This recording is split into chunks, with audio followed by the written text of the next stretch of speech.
On de la raconte sur Europe 1. Benjamin Muller est un vilain petit rapporteur. Néanmoins, bonsoir. Bonsoir à tous. C'est un type qui écoute la concurrence toute la journée et qui vient et qui se moque. Oui. De quoi allez-vous particulièrement aujourd'hui. Écoutez, aujourd'hui, j'ai entendu un naufrage, une interview où un invité vient pour se défendre et plus il parle, plus il s'enfonce. Cet invité, c'est Jean Lassalle, ex-candidat à la présidentielle. Il est aujourd'hui accusé par plusieurs femmes d'agression sexuelle. Il est évidemment présumé innocent. Et il s'est rendu donc sur RTL ce matin pour se défendre. Mais donc, c'était pas génial, sa défense. Exemple. Alors, monsieur Lassalle, toutes ces accusations, c'est vrai ou c'est faux ? Il n'y a pas de fumée sans feu. Ça, non. Parce qu'on n'arrive pas aux fesses comme ça.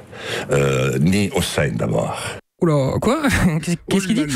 Bon, autre exemple. Bon, monsieur Lassalle, reconnaissez-vous avoir eu des gestes déplacés, genre une main aux fesses ? J'ai certainement dû être maladroit, parce que je ne veux pas dire pour autant que je ne suis pas maladroit. Ok, donc Jean Lassalle a un peu de mal, mais il va reprendre la main, si je puis dire, quand il va commencer à nous expliquer que ces accusations, elles ont un but politique, en fait, le faire taire. Car oui, Jean Lassalle détient une vérité que certains essayent de cacher. Comprends que ça arrange monsieur Macron qu'aujourd'hui je me trouve dans cette situation. Mais Macron, mais quel est le rapport ? Parce que j'ai bousculé l'établissement financier, spéculatif l'an dernier. Et je continue à le faire. Je dis un certain nombre de choses, comme Siemens, Alstom actuellement, et il faut me faire taire. Ah, c'est un complot en fait, tout ça, je comprends mieux. Tout va bien. Des nouvelles de notre Premier ministre. Édouard Philippe. J'ai écrit en gros son nom sur ma feuille parce que je retiens jamais son nom. Édouard Philippe, je trouve c'est dur. Bon bref, c'est pas la question. Édouard Philippe donc sera l'un des invités de l'émission Au Tableau dimanche sur C8. Au Tableau, c'est cette émission où des politiques répondent aux questions d'enfants. Extrait. Elles sont comment vos relations avec les Républicains ? Elles sont variables. J'ai encore, heureusement d'ailleurs, plein de copains dans le parti Les Républicains. Mais j'aime pas ce qu'ils sont en train de devenir. Parce que je trouve qu'ils sont de plus en plus à droite. Voilà, l'idée qu'un enfant de lui-même demande quel est l'état de ses relations avec les Républicains. Est-ce que vous trouvez ça crédible ? Pas une seconde, mais de toute façon, ces émissions qui sollicitent des enfants sont toujours bidons, sont toujours des adultes qui écrivent les questions. Bah oui, et puis les enfants comme nous, d'ailleurs, ils s'en foutent un peu de cette réponse. Et puis ça n'a aucun intérêt d'écouter les questions d'un enfant parce qu'il n'a pas maturé. Donc, ça n'a pas d'intérêt ? Non. Allez, du coup, deuxième extrait. Vous soutenez qui pour la présidence du parti ? Personne. Non, mais personne, c'est leur truc, quoi. Je vais pas voter, ils veulent me virer. Donc. Ça se trouve, il y a des gamins en France qui se passionnent vraiment pour savoir qui soutient. Vous soutenez qui pour la présidence du parti ? Vous en connaissez des enfants qui posent des questions comme ça ? Non. Lui est un ministre d'Édouard Philippe, Nicolas Hulot, qui est aujourd'hui en guerre contre le glyphosate. Il était hier soir dans C'est à vous, sur France 5, pour en parler, mais avec précaution. Ne minimisons pas le poids des lobbies dans notre pays. Il y a un moment, il faut qu'on arrête d'être naïf. Derrière ces firmes, et je vais parler avec prudence parce que, croyez-moi, on se sent tous menacés par ces firmes-là. Ils ont des moyens de pression que l'on subit les uns et les autres. Il faut quand même le savoir. Voilà, donc un Nicolas Hulot prudent. Tiens, un son qui n'a rien à voir avec la choucroute, mais qui m'a bien fait marrer dans le genre Ce mec est barge. L'acteur Laurent Lafitte était ce matin dans Bonjour la France de Daphné Burki, sur Europe 1. Donc, question, enfant, vous rêviez de faire quel métier ? Médecin légiste, ça m'a... c'est sympa, ouais. Je m'étais installé un petit labo, j'avais dessiné une tête de mort avec défense d'entrée sur la porte, et j'ai acheté des cailles chez le boucher, je lui ai demandé de ne pas les vider, et je les disséquais. Ouais, j'avais même fait pipi dans du bleu d'éthylène, pour voir ce que ça faisait.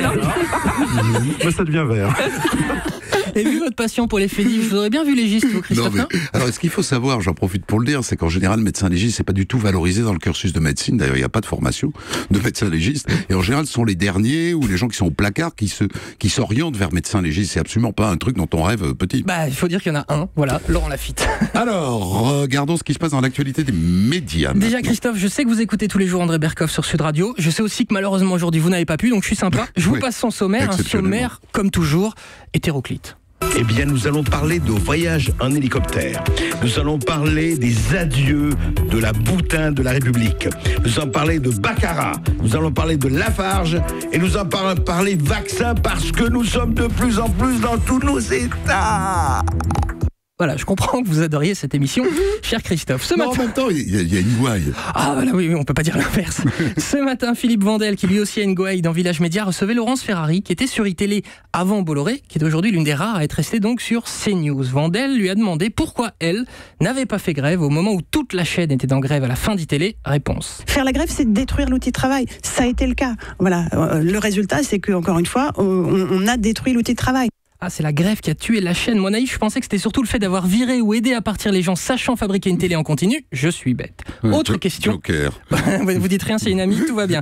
Autre question de Vandel. Qu'est-ce qui vous distingue, sur la première partie, 19h-20h, qu'est-ce qui vous distingue des autres chaînes? Les autres chaînes, alors déjà, il y a en face de moi Routel Krief, qui est une consoeur que j'adore. Et il y a David Pujadas, on se connaît tous. Ok, la question, c'était pas il y a qui en face de vous, c'était qu'est-ce qui vous distingue de... Donc, elle répond pas, c'est pas grave, moi je vous le dis, ce qui distingue CNews de LCI et surtout de BFM à cette heure-là, eux au moins, sont regardés par des gens. Là où CNews, la pauvre Ferrari, on l'aime bien, enfin surtout vous, mais personne ne la regarde. Je l'aime bien, en effet. Mais après tout, vous allez voir, ça va la rassurer, l'audience en télé, est-ce vraiment important? Eh bien non. Pour Patrick Sébastien, qui était dans La vie devant soi, l'émission d'Isabelle Quenin tout à l'heure sur Europe. Quand une émission de télé, Angers aujourd'hui, ils font un carton à la télé, ils ont fait 4 millions de téléspectateurs. Et 4 millions de téléspectateurs, c'est 62 millions qui en ont rien à foutre. Eh oui, l'audience, c'est pas important. Laurence Ferrari peut se rassurer. Europe 1.